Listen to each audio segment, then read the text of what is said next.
అదేవిధంగా ఈ వేదిక మీద నుంచి ఒక్క మాట చెప్పదలుచుకున్నాను. మనలో ఉన్న ఆట నైపుణ్యం వెలికి రావాలి, ప్రజల గుర్తింపు జరగాలంటే నైపుణ్యం కలిగిన ఆటగాడితో పోటీ పడాలి అని పెద్దలు చెప్తూ ఉంటారు.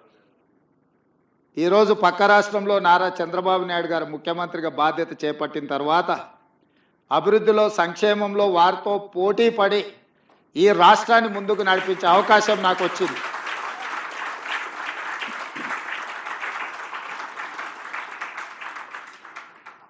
గతంలో 12 గంటలు పనిచేస్తే సరిపోతుంది, అంతకు మించి అవసరం లేదు అనుకునేవాడిని.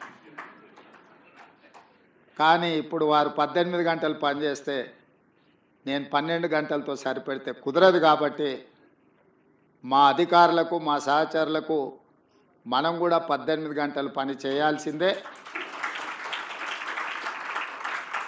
అభివృద్ధి విషయంలో, సంక్షేమం విషయంలో పోటీపడి ఈ 2 తెలుగు రాష్ట్రాలు ప్రపంచానికే ఒక రోల్ మోడల్గా నిలబడాలి అని నేను భావిస్తున్నాను.